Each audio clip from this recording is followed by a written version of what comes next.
Welcome back, everybody. My name is Dan Rivera, and welcome to part 4 of how to make a difference in your city.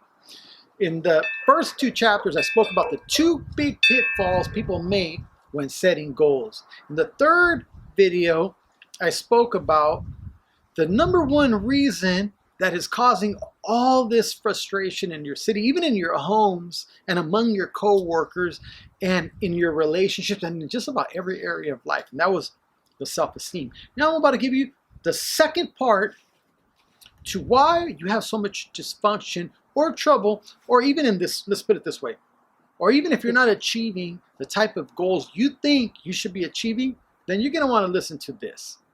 Okay, so let me tell you about the second root cause of failure or poor achievement in life: self-image.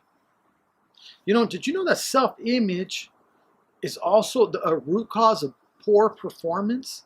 Self-image has everything to do with poor performance. Self-image is how you view yourself, sort of like your personality.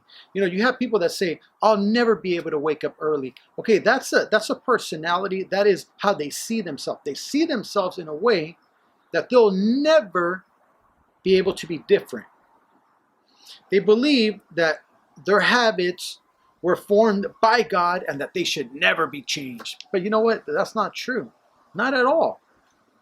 In fact, if I were to look, poor self-image creates depression, self-doubt, limited earning potential. Think about that. If you want to be a millionaire, did you know that unless you change your self-image, you'll never become a millionaire?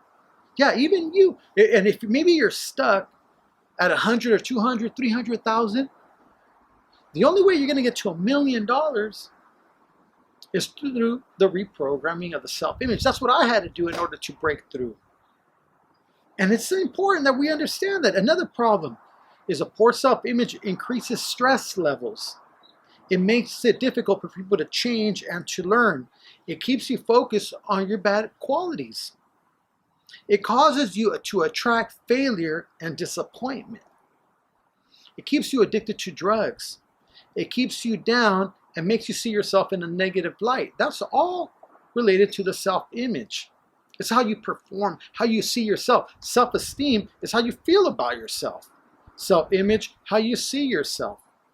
A lot of people say, I've always been bad at math and I'm always going to be that way. That's a self-image.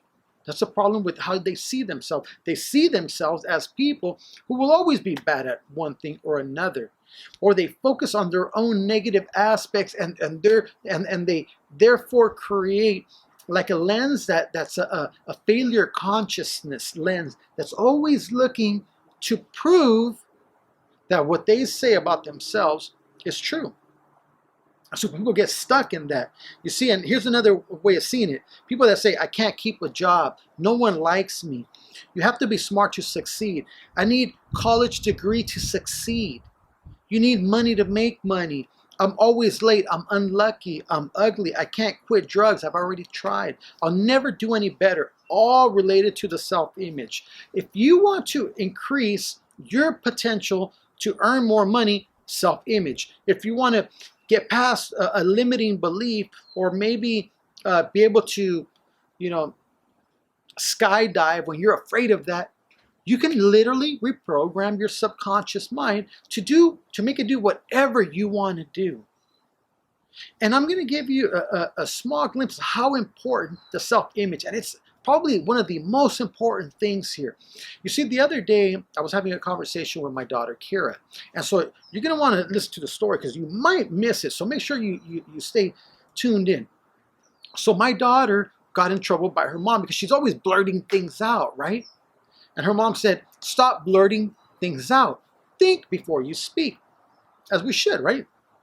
But so then I said to my daughter, Kira, baby, why do you always blurt things out? She says, because I don't think before I speak. I don't think before I speak. I don't think before I speak. So who's doing the thinking? If she's blurting something out and she's not the one thinking, so who is doing the thinking? The answer is the subconscious mind. Something in her subconscious mind is doing the speaking for her, so that when she doesn't think, it's still coming out of somewhere. But where? The subconscious mind. The subconscious mind is filled with beliefs. And it's beliefs that have been ingrained into our minds since we were children. And those beliefs drive behavior. And about 80 to 90% of the time, we're operating in a subconscious state. You're well aware of that. When you go on a long drive, what happens? You all of a sudden you show up there, but you don't remember the drive. That was because the subconscious mind was driving for you, right? It's true. But most people don't get that. So when my daughter said, I don't think, I knew that there was a deeper problem, and it was rooted in the subconscious mind. And so then I had to ask her, what are your beliefs? When you speak, or when you talk back to your mom, what is driving that behavior? And when we start figuring out the deeper root of the behavior that drives all subconsciousness, we're going to start to realize who we really are. You see, Carl Jung said, until you don't make the unconscious conscious, it will direct your life, and you will call it fate. A lot of us, we say, this is just the way I am. You see, they believe it's fate that has them where they currently are right now. But it's not. It's the subconscious mind that has you trapped or enjoy wherever you may find yourself right now. Everything is found in the subconscious mind. It drives all behavior. James Allen said, people do not get that which they want, but that which they are. In our subconscious mind, that is what we are. So in our conscious mind, we might want a better job, but in our subconscious mind, it says, you don't deserve a better job. You don't deserve that. You know, a lot of people say, money is the root of all evil. But is that really true? And so that belief gets implanted in the subconscious mind, and then it drives all behavior. And then so in your conscious mind, you want to become rich, but in your subconscious mind, you think it's bad because you have to rob from the poor to become rich, as many of us are being taught. So now you have dissonance or a conflict of interest where you want to get rich, but you think it's bad. Guess who wins? The subconscious mind. You see, you will never outperform your own self-image. So when you're trying to create a new habit, you have to be aware that all habit is driven by belief in the subconscious mind. When we discover that if we want to change our community, we have to help them to rewrite the program that drives this machine, we're going to realize that we have tapped into infinite potential that every single person has. And if you learn to rewrite and reprogram the subconscious mind each and every year, you're going to start making more money, you're going to be happier, you're going to be performing in ways that you never thought you would be able to. And I'll give you one last example.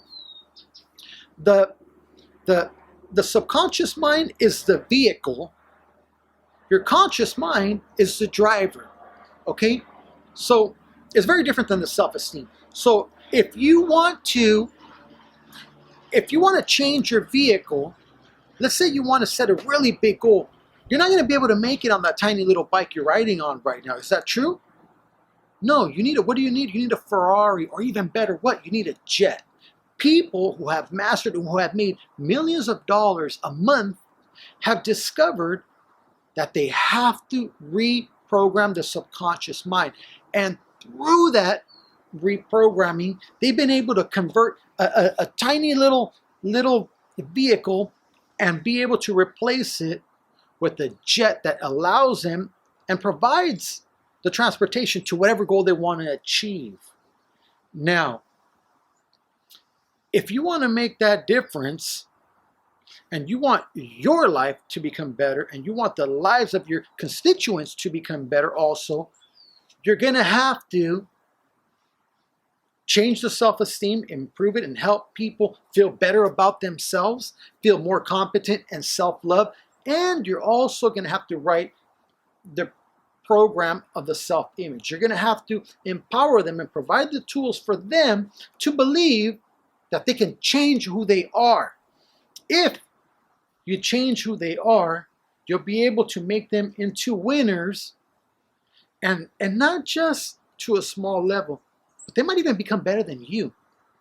And you have to have a self-esteem that would be okay with that. Otherwise, you're not going to like it. But don't worry. I provide training for everybody. So I'm hoping you're taking something from this. And if you're serious about improving even your own life, even the city employees, and just making it a better environment, you got to deal with the two things: self-esteem, self-image, and learn how to establish bigger and larger goals. Everybody, contact me if you're serious. If not, good luck.